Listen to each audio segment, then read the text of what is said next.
Alors, levons-nous, levons-nous. On ne va tuer personne, je vous le dis en vérité. Réclamons ce qui nous est de droit. Ils vont résister, mais eux-mêmes, ils vont céder. Parce que le rapport de force est en notre faveur. Nous avons le Créateur Ya avec nous. Tata Nzambi Mpungu est avec nous. Il est debout. Il a dit qu'il va sortir du midi. Et le peuple qui est au midi, ce n'est pas nous. C'est nous qui est au midi. Bien qu'ils nous ont infiltrés au nord, ils ont placé les Arabes. Au sud, là-bas, ils ont placé des Blancs. Et au milieu, je ne sais où, il y a le métissage à la Caen. Mais la graine, elle est là. La terre, elle est là. Prenez conscience, levez-vous. Réclamer, c'est avec la bouche qu'on réclame. Réclamer l'indépendance. Réclamons l'indépendance. Nous serons libres. Ils vont céder. Mes très chers frères et sœurs, mes très chers bénis de Yah, toutes les fois que Yah soit sanctifié, que son règne vienne, que sa volonté se fasse. Que Yah nous bénisse, qu'il nous donne plus de connaissances, plus de détermination et qu'il fasse de telle sorte que nous soyons victorieux dans ce combat toutes les fois que son règne vienne, j'insiste bien. Alors mes chers frères et sœurs, je veux partager un rêve avec vous. Un rêve, en vérité, j'ai fait un rêve cette nuit du 19 novembre 2016. C'est un rêve pas à la manière de Martin Luther King qui criait « I've got a dream ». J'ai un rêve pensé. Mais moi, j'ai fait un rêve. Je me suis endormi et j'ai fait un rêve.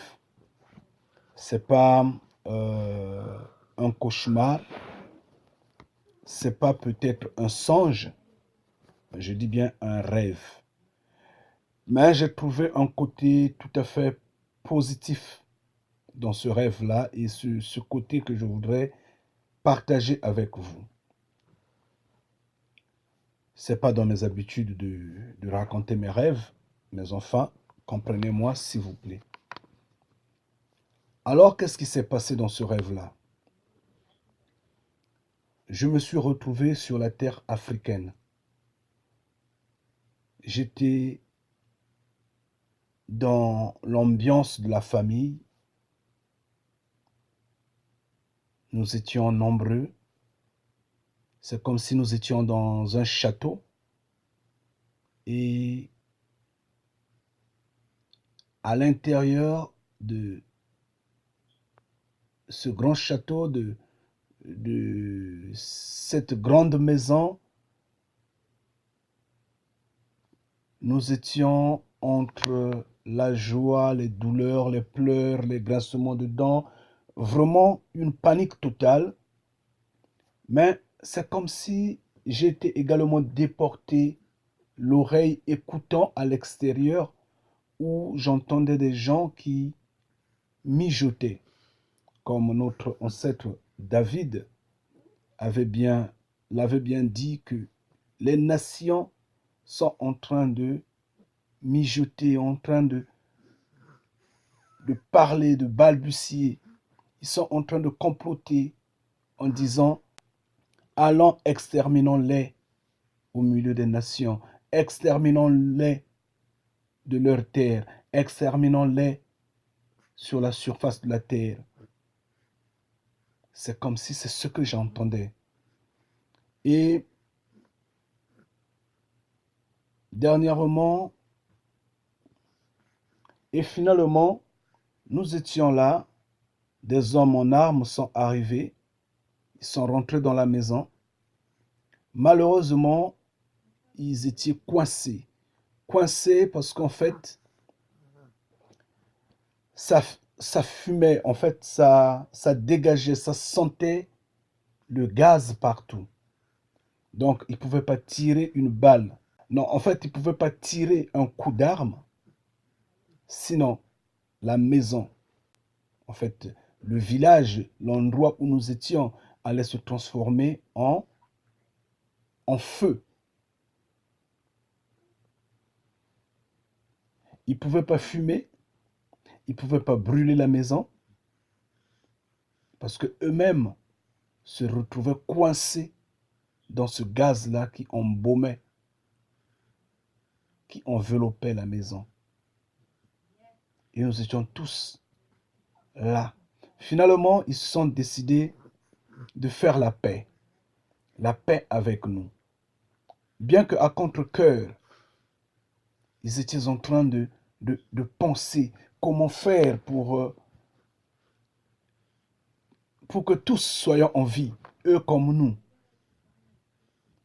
Mais quand je les regardais, je remarquais qu'ils n'étaient pas d'accord de la solution que la force des choses les a imposées.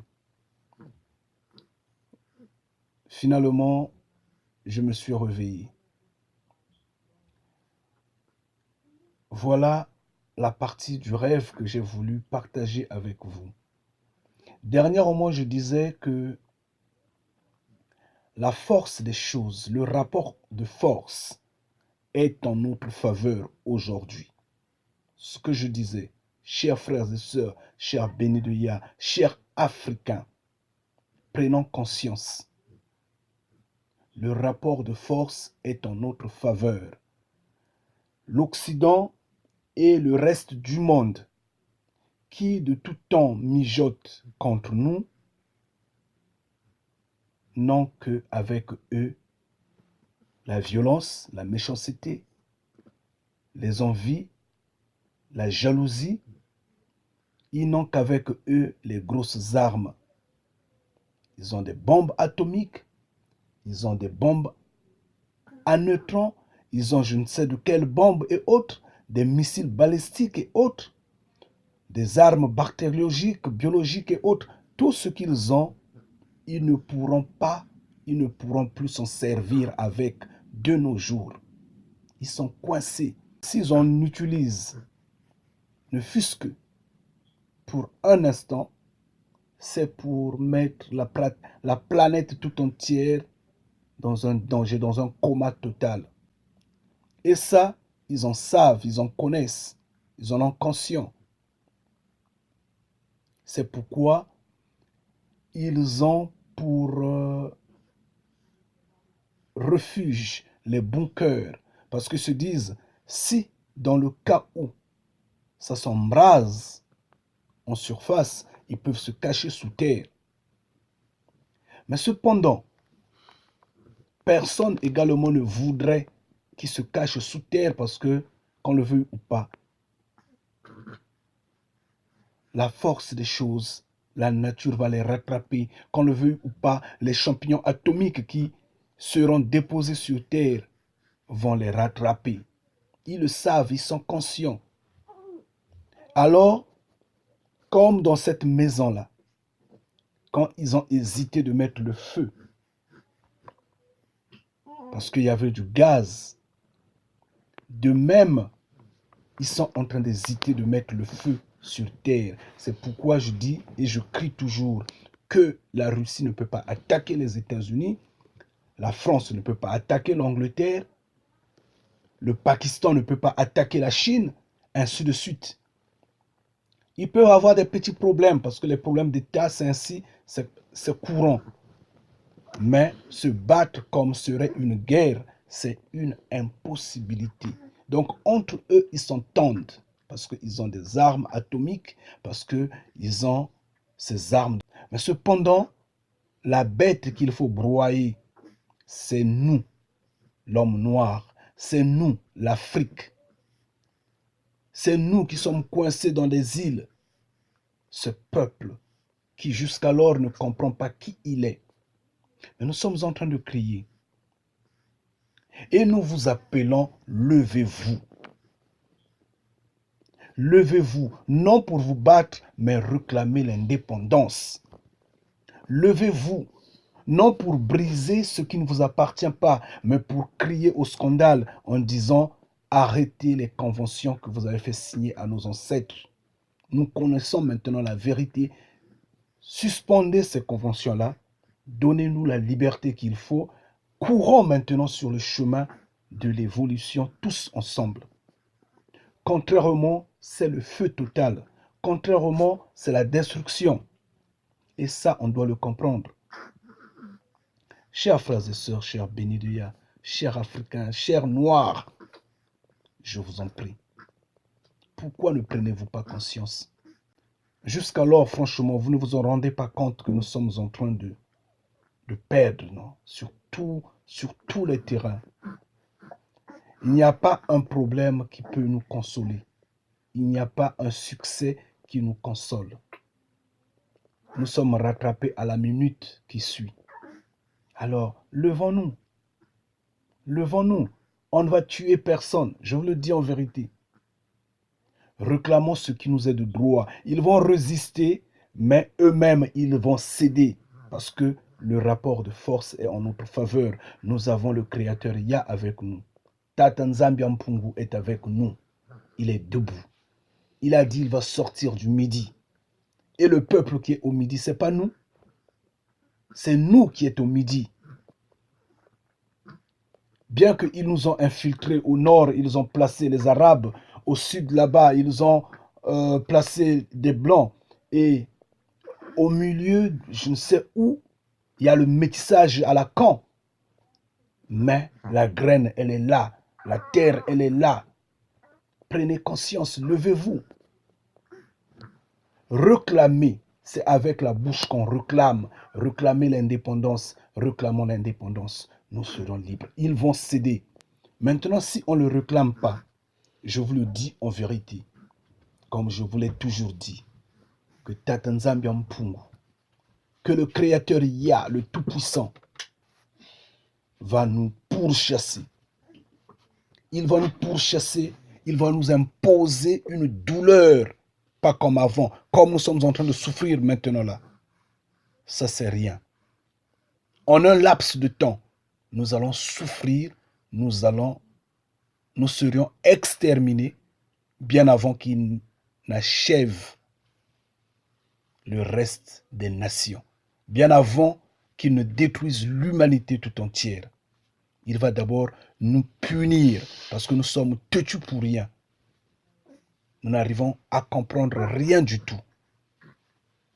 Très chers frères et sœurs, très chers bénis de Yah, que je revienne en tempérament normal parce qu'en fait, je suis en train d'hausser la voix pour rien, étant donné que c'est juste un message qui devrait passer calmement. Mais il faudra comprendre qu'à des points donnés, la situation noire, la situation africaine, la situation des Hébreux finit l'intelligence. La situation nous dépasse totalement. Et à des points donnés, on devient comme des fous. Je m'excuse. Je veux vous laisser. Que Yah vous assiste. Que Yah vous donne connaissance et courage. Que Yah délie vos langues. Levez-vous. Prenez des initiatives de libération. Quittez les dénominations, je dis bien des dénominations religieuses qui sont venues de gauche à droite, qui vous corrompent. Oui, parce que ce Dieu omniscient, omnipotent, omniprésent, ce Dieu imaginaire, ce Dieu esprit, ce Créateur qui vit dans des tiroirs du Vatican, que ce pape utilise comme serait son arme fatale, ce Dieu-là ne va pas vous donner la liberté, ce Dieu-là ne va pas vous délivrer. Oui, vous vivez à la vitesse de la gloire des égrégores. C'est tout. Mais sinon, il n'y a rien. C'est Yah qui va vous libérer. C'est Yah qui va vous donner la vie. Je vous mets à défi. Et en ce jour, bien sûr, au jour du jugement, vous allez vous en rendre compte que vous étiez sur une mauvaise voie. Repentez-vous et repentez-vous en vérité. Alors je vous quitte. Restez bénis. Ngeta.